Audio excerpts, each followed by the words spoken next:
Hey, what's up everybody? Welcome to the Average Joe Dividends YouTube channel. If you've been following this journey, welcome back. If you're new to the channel, please subscribe so that you do not miss future videos. Also, please click the like button to help grow this channel and get the word out on dividend growth investing, getting paid just for owning stocks. This is what dividend growth investing is all about. And in this video, I'm going to go over all the dividends I received for the month of August. I'm going to actually show you in the activity log the proof that I received these dividends. What we're looking at right now, this is my taxable M1 stock brokerage account. We'll also go over some other dividends for the month as well, but I usually just concentrate on this taxable brokerage account here, and we can see over the last year we've had pretty good returns from this portfolio, up 20.25%. We can see the total number of dividends here. This is for a 12-month period at 10,972.01. And I'm just going to jump right into the activity log and show you the proof of those dividends. We're also going to look at historically how this portfolio has grown and how these dividends have just snowballed over time. So we're in the activity log, and what I'm going to do is I'm going to filter this by the activity type of just dividends only. We'll just read through these, and we'll scroll down to the first one, which is on the 1st of August, Verizon for $57.85, and then PNC on the 5th, $8.26, and then on the 7th, Lowe's, $7.16, and then on the 9th, American Express, $4.39, and then on the 9th again, Costco, $2.89, and then on the 15th, AbbVie, $39.76, and the 15th as well, Apple, $3.56, and then also again, looks like we had a few dividends on the 15th. A.O. Smith, $3.71, and then Procter & Gamble, $9.75. O Realty, this is a monthly payer, that was $12.98, and then on the 20th, Caterpillar paid $7.81, and then on the 27th, KKR, $2.61, and then to round out the month on the 30th, Starbucks, $9.72. And then the big one, BST, a monthly payer at $485.35. So let's go to my Google Docs spreadsheet. And someone had commented that the font is a little bit hard to read. So we'll do it at 90% rather than 75%. We'll see if this is a little bit easier to read. And let me know in the comments below if this is still too small, because I want you guys to kind of see this. And also, I'll leave a link below so you can see this sheet yourself and maybe possibly use it for your own dividend stocks. So everything is arranged here by the pay date. And I have 52 positions currently in the portfolio. And we're going to scroll down to the August pairs, and everything I read off is just right over here. We can see, and we'll just grab this and we can see what the total is. So for the total of August, from this portfolio alone, I received $655.80 in dividends, which is not too shabby. But in September, most of my payers are paying in September. It's going to be a lot more than this. So what happens, I'll show you the trend. We're going to go to the dividend tracker tab. I'll kind of scroll down here to 2023, 2024, where you can really see the trend of how this portfolio pays.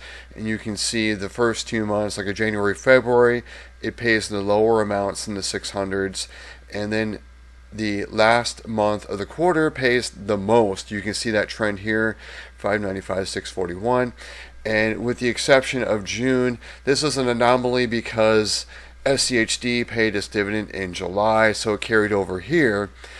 So August, here we are at $655.80, and then September, I'm predicting this is going to be an all-time high. I'm thinking it's going to be $1,700 in September, but we'll see. You can see here we had the lower Q2 because, again, SCHD paid in July, so Q3 is going to be huge. It's going to make up for this 673 shortfall, and it's going to be a lot higher. So we can see here, tracking the average monthly dividend. To me, this is kind of like the average or the monthly paycheck of what this portfolio produces, and it's over at $1,000. It's at $1,630. We can see the monthly gain in August, kind of just doing a recap of August. 736 is what I added to that income, and that's income every month going forward. We had a month-over-month gain 0.74%. We can see we're above the $12,000 mark. Going back to the portfolio, look at the last year. If this will pull up, you can see the dividends earned were $10,972. So if I did nothing more with this portfolio and just I collected dividends, I would be receiving over $12,000 in the next 12 months. Of course, that's actually going to go up with dividend increases and things like that. And so we can see here's the annual increase, 8832, and here's the total deposits for the month of August. And let's go to, I'm going to go over to the total net worth tab here. I'm going to show you my other payers as well. Let's scroll over, because if you have a 401k or an IRA, things like that, those will also pay you a dividend. But you can see here with these ETFs I have, these are going to pay mostly at the end of, in the third month of the quarter. So none of these paid me a dividend in August. There's no monthly payers, no bonds in there, nothing like that. Same with here. This is a S&P 500 index, not paying anything. But I have BST in an IRA over here at M1, so that paid me. Here's the 655.80 of the dividend portfolio we just went over. And then in M1 savings, I have an M1 savings account, and I've increased. You can see what I've gotten in September. I've been moving money over to that, so that's going to be going up. And then here is Synchrony savings. I'm counting interest as dividends. To me, it's kind of the same. And we can see Capital One. Here's the checking account, 2 cents, and then a little bit of savings here, 4202. So for the month of August, we can see total with everything with interest and other things, I received $1,420.70. You can see I track things like W-2 income as well as my expenses in a gap, and we can see my total net worth.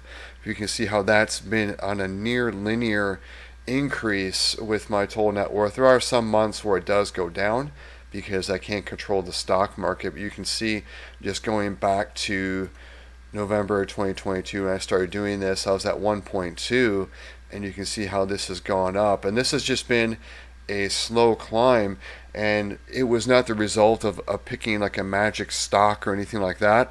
It's just been mostly with these ETFs and just letting those compound.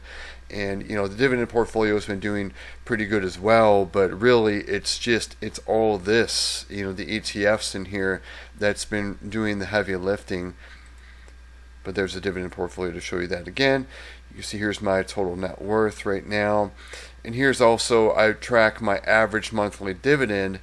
And what I've done is I've pulled up, the dividends for all of these investments, the ETFs. I put the 2023 dividend because a lot of these are variable. So I just took that whole dividend for a year and then divided it out and then made it monthly, and then came up with a monthly average dividend. So pretty much when I'm eligible to access these accounts, the IRAs and the 401k, this is my average monthly dividend at over $3,300 of just cash that's just going to roll in from that. So that's pretty much all I had to show you guys for this video. Again, the total amount of dividends received for the dividend portfolio that we just went over was $655.80. But of course, that's not all of my dividends, but that's what I kind of concentrate on with this video and tracking that. So thanks everybody for sticking to the end of this video. I hope everyone has a fantastic Labor Day, and tune in on Tuesday because I'll do a $100 buy on Tuesday, and then Thursday or Friday I'll do the second buy. On the first buy on Tuesday, it will be M1 doing the picking based upon my allocations, and then the second part I will pick 5 stocks and put $20 into each of those. Thanks again everybody. I hope everyone has a great rest of their weekend. Everyone take care.